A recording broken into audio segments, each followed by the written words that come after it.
We're still live here on The Point of View, and it's a big show today because there was drama at the Spintex home of MP for Asin South, the Reverend John Ntim Fordjour, because security officials, we are not sure where they are from, went to his house ostensibly to arrest him.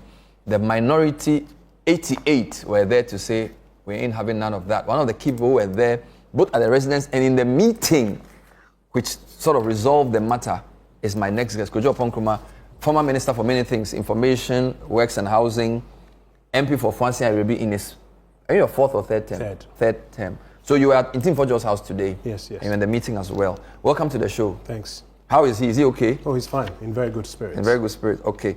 Before I come to you, I need to do a quick sort of summary of how we got here. So my colleague Fordjour was at the residence of Ntim Fordjour. But before he even talks about what he saw, I want him to come and just walk us through quickly the series of events that have culminated in today. So Fred, please join us and tell us, just walk me through, when did this whole Ntim Fordjour thing begin and how did we get here? Yeah, so Bernard, it started on the April 1st, and generally the Reverend Ntim Fordjour, who is the MP for Asin South, actually held a press conference in Parliament. In Parliament? In Parliament, actually, where he told the pressmen present that basically that they've seen that this particular aircraft, air-med flight, so and Kavok Air, they came in with some illicit substances. And so he believed that based on suspicion, the government needs to look into these issues. Then we go to April 1 again, when the president, the same day, issued, and he actually wrote on social media, on his Facebook page, asking him and the security agencies to collaborate and then find or unravel the circumstances surrounding this whole allegation. So the president mentioned Ntim Fordjour in his post. Exactly. And he mentioned NACOC as well, which is the Narcotics Control Commission. And then he mentioned the NIB, which is the National Investigation Bureau. Okay, so actually, just collaborate with him. So behind us is the president's... the statement he issued. My attention has been drawn to allegations made at a press conference by Honorable Member of Parliament Ntim Fordjour regarding two suspicious flights arriving at the Koto International Airport. So this is the same day, April Fool's Day. Exactly. Koto International Airport, involving drug trafficking and money laundering. Government takes all allegations seriously, and to ensure a thorough and transparent investigation, have directed all relevant investigative bodies. So you are right, he mentions NACOC, police, CID, NIB, and national security to immediately and fully collaborate with the Honorable Member so he provides all necessary information to investigate allegations and take action exposing any drug dealing. We maintain zero tolerance for using Ghana as a transit or final destination for drugs or drug trafficking. Then I made that. Okay, so this is president. So from there, the government communication outfit actually did a video explainer where they tried to explain what those aircraft came into the country to do. One, they are saying that they came to change ties, and they also debunked the allegation that the Member of Parliament made alleging that drugs were involved, some huge sums of money were also involved. So they basically debunked that particular allegation on April 3. So this thing on the screen was put out by government communications. Exactly. So supposedly explaining what the aircraft came into the country or landed at the Koto International Airport to do. So this one of the key issues is that the aircraft came because it had developed some fault. So these are medical sort of planes that carry, is like an air ambulance. Exactly. So it wasn't here to do anything nefarious, according to the government communications minister. So he put out this video. Exactly. And this is April the 3rd. And that is one of the images on the screen that you can see that they are changing ties. This is from the government communication. Wonderful. Ostensibly trying to explain themselves and debunk the allegation that the MP... But it didn't end it. So after April 3, more... Then they went to April 5, where a heated debate unfolded on social media between the government communication minister and the Reverend Ntim Fordjour. So they were on social media, were they on the same program, or they were using their... No, they were using their personal handles, and Phyllis Kwachi was also... And this is where the media engagement started to get heated over a period of time. The government is trying as much as possible with the evidence they have. They want to now clear the air because they believe that this is the image of the country being sold out there. So they're trying to sort of debunk what Reverend Ntim Fordjour said. But Ntim Fordjour was also on air. He was also trying to, as much as possible, make it clear that it was a suspicion, and he's urging the government or state agencies to now take up the initiative and probe further. Maybe they can find something. He doesn't have all the necessary tools. So from your timeline, the video you showed me was actually released on April 6. On April 3, Felix Kwakye did a video where he came to speak on his own. So the video you showed me now was actually released on April 6. No, that video was released earlier before Felix Kwakye came out to also now speak to the issue. Rather? Exactly. Was the same day? On April 6th. So let's just go back. So April 3, April 3 is Felix Kwakye coming in to speak to the public to explain what he believes to be the right thing. Then he released, go on. Then he releases the video of this aircraft that we just showed on April the 6th. Exactly the case. So when you go to April 6th, he released the that's video. where you have the government communication minister released photo and video evidence showing engineers repairing and the damaged landing gear April ties 6th is what day of the aircraft aircraft. Yep. Sunday. Yeah. But on Saturday, they also came on because Umaru Sanda interviews Felix on point of view. No, face to face. He interviewed Ntim Fordjour on Sunday night. Sunday night on CNR. On Saturday, the two of them had gone to Newsfile. Sunday, he was on Sunday's News Bulletin. And then Tuesday, Felix Kwakye was on face to face with Sanda. I see. Yes. So April 7th, Fordjour defends his actions. Where a series of media interviews, clarification, where the banter now started, where personal attacks and attention has been drawn to this whole issue. The government is trying to defend, and the minority is also coming in at this moment to say that they still stand with the. Don't forget, Reverend Ntim Fordjour is the ranking on the Defense and Interior Committee in Parliament. And so, obviously, whatever he says is on behalf of the caucus. Okay. And so, generally, on the April 8th, which is yesterday now. Yesterday, the ranking member for Foreign Affairs Committee wrote to the international community urging an investigation into the circumstances surrounding the arrival of the aircraft. Abu Samojinapo. So he wrote this letter to the diplomatic community. Then issues begin to unfold further, where we have officials from the National Investigation Bureau awaited Bagby's approval. Don't forget, the government said they've sent a letter to Parliament, to the Speaker of Parliament, waiting for his approval so they can go ahead to invite the MP for questioning. And that we are yet to see if indeed that letter has been written or it has been approved. As we speak, we have not cited any of such letters.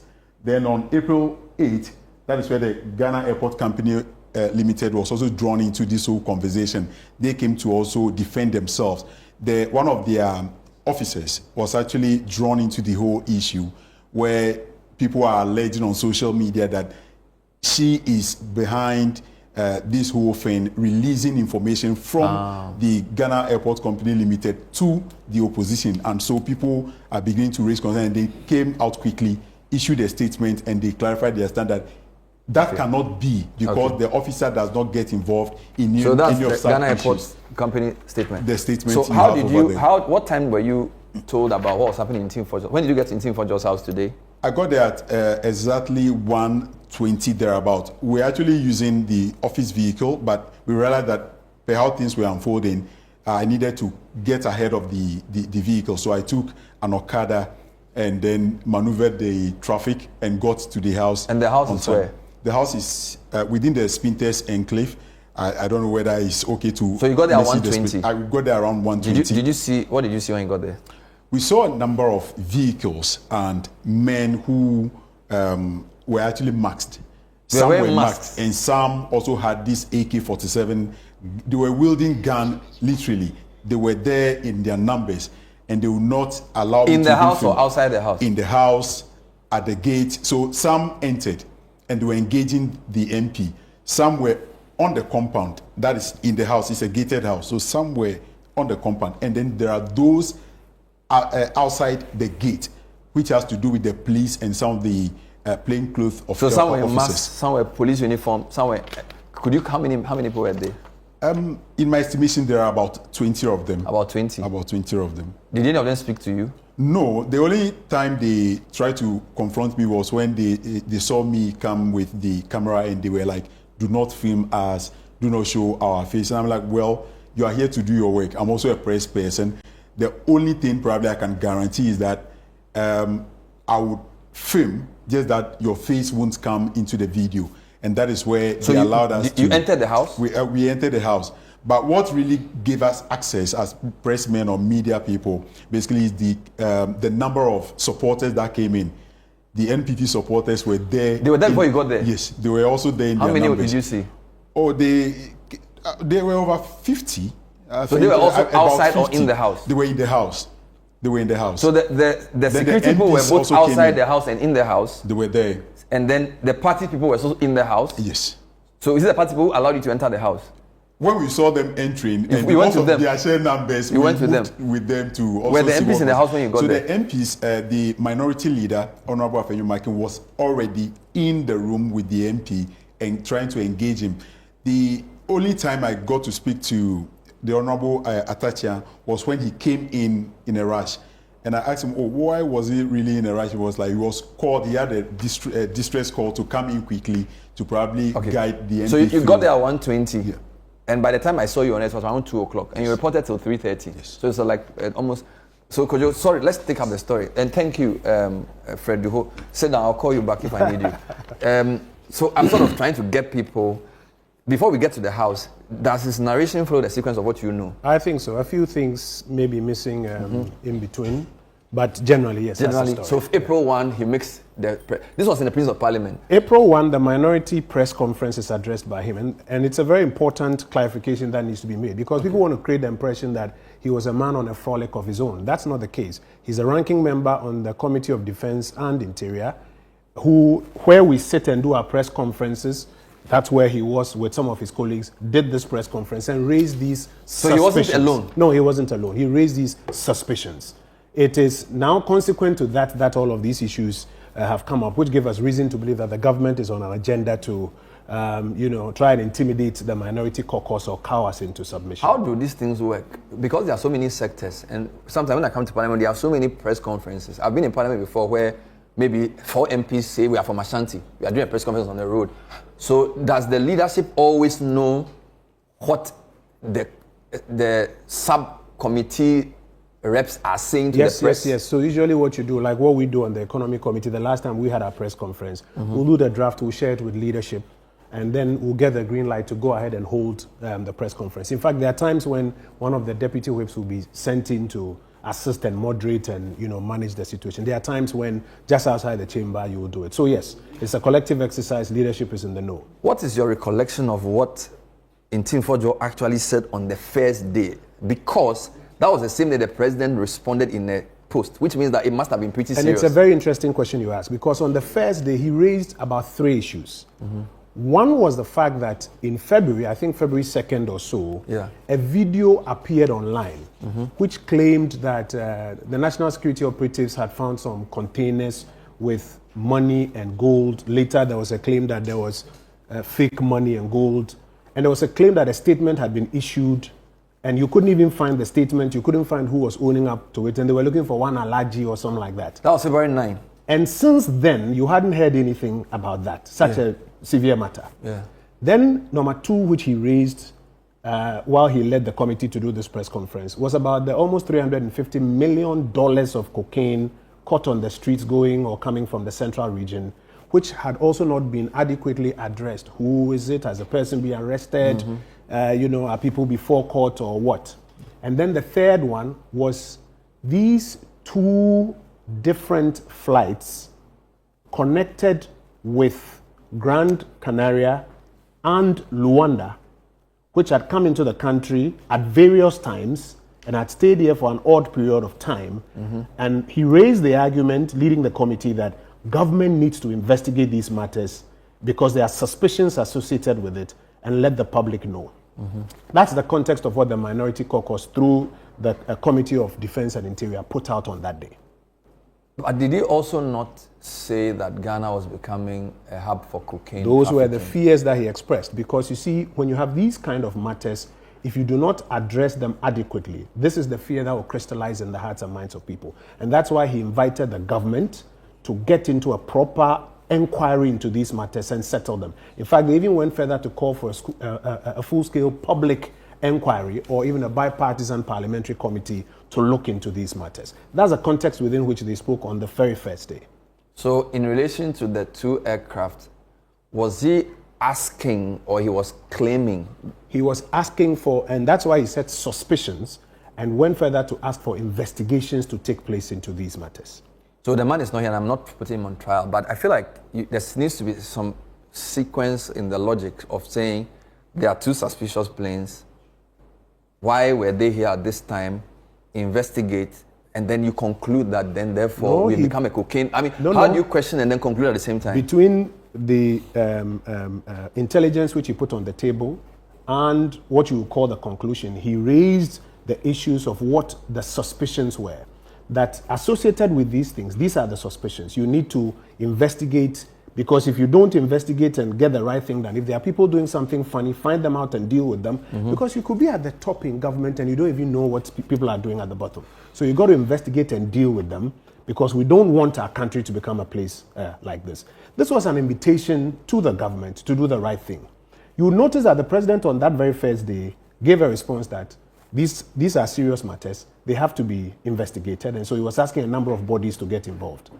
Just about 2 days later, then the minister responsible for government communications literally comes out with guns blazing, saying that there's actually no need for an investigation.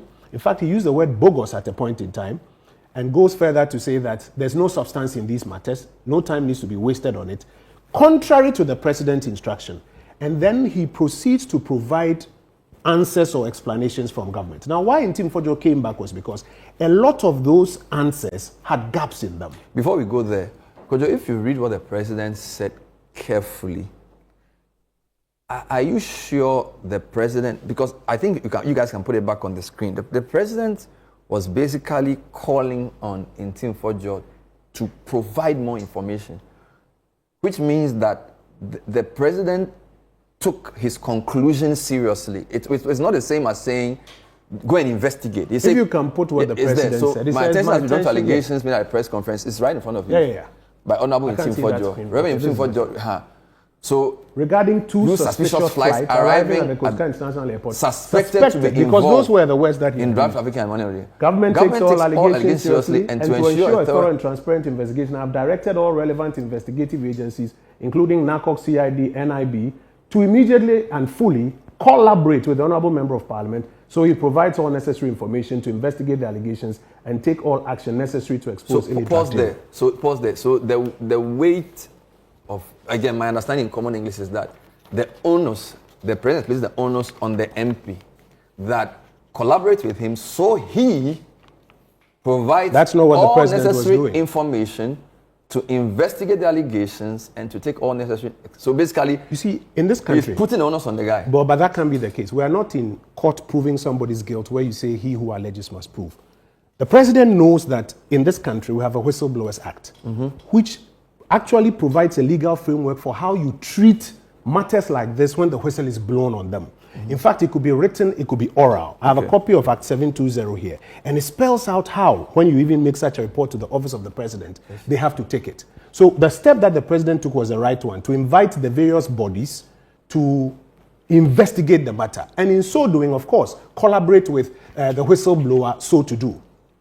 However, contrary to what the president said, his Minister for Government Communications is the one who came in, I think, on the 3rd, rubbishing all of this, saying that an investigation literally was not necessary. They had conclusions already that this was bogus, and that they were going to make a scapegoat out of Ntim Fordjour. That's where the dynamics changed. In fact, when I listened to that interview on Asempa FM, I was shocked. That if you have a whistleblower who has drawn your attention on behalf of the entire minority caucus to these things and is asking for an investigation, and the president himself in his wording is talking about these suspected matters, blah, blah, blah. And I very much believe the president wanted to proceed with Act 720 kind of framework. Why would you come out now seeking to attack him, intimidate him, threaten that you're going to make a scapegoat out of him? Let's pause there. Why do you think the president chose social media if you believe he was working with... No, because of the urgency of the matter, I think the president wanted to respond with speed. I mean, have you seen the pace with which Kalisus Mahama issues statements? There's almost a statement every 2 days.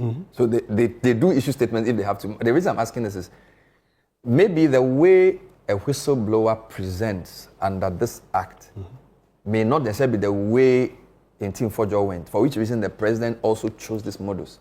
Because if, for example, Team Fordjour had written to an agency to say there's something suspicious going on, it may have generated that type of reason. So I surmise that because Team Fordjour put the thing in the public domain in the manner he did, and also the conclusion that he put out, it sort of forced the president to also use this approach. I don't have a problem with that. And I'm saying that what the president actually did was the right thing by stating that, therefore, what needs to be done is that this needs to be investigated. But I'm saying that contrary to what the president said on the 1st, on the 3rd, his minister came in rubbishing what the president had said, that an investigation was not even necessary.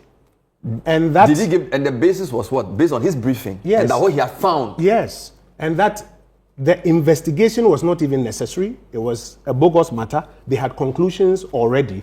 And then he proceeded to provide those conclusions. It is those conclusions that proved faulty. For example, the travel routes, the arguments about who went to Luanda, which aircraft came, etc. And it ended up raising more questions than answers. Mind you, the president's investigation has not taken place. When he raised more questions than answers, and Team Fordjour came back, many other people came back, said, no, look at the flight number of this one. Look at this. The president's investigation hasn't taken place. Then the government comms machinery decided rather to attack Team Fordjour. Use disparaging remarks at him, calling him names, all on social media. I don't want to repeat some of them, even on television tonight. And proceeded to announce that they will arrest him, no longer going to do an investigation collaborating with him. They will arrest him and will do a public interrogation of him. I think that was said on your network. It says that they will make the public see how the interrogation goes. You see? But could that not be transparent? That please. If they are going to interview somebody and they'll show that is not the context within which they were saying. If you look at the chronology of the events and the attacks on him and the insults, etc., on him, it was obvious that there was this orchestration now to try and make a victim out of him. Let's pause then and come back and take more thoughts on this. This is the point of view. My guest is Kojo Oppong Nkrumah, live MP for Fancy NIB, who's actually the ranking member of the Economic Committee. But he was in Team Fordjour's house today, and in the meeting with the officials, he'll tell us what happened in that meeting. All of that and more. Stay with us.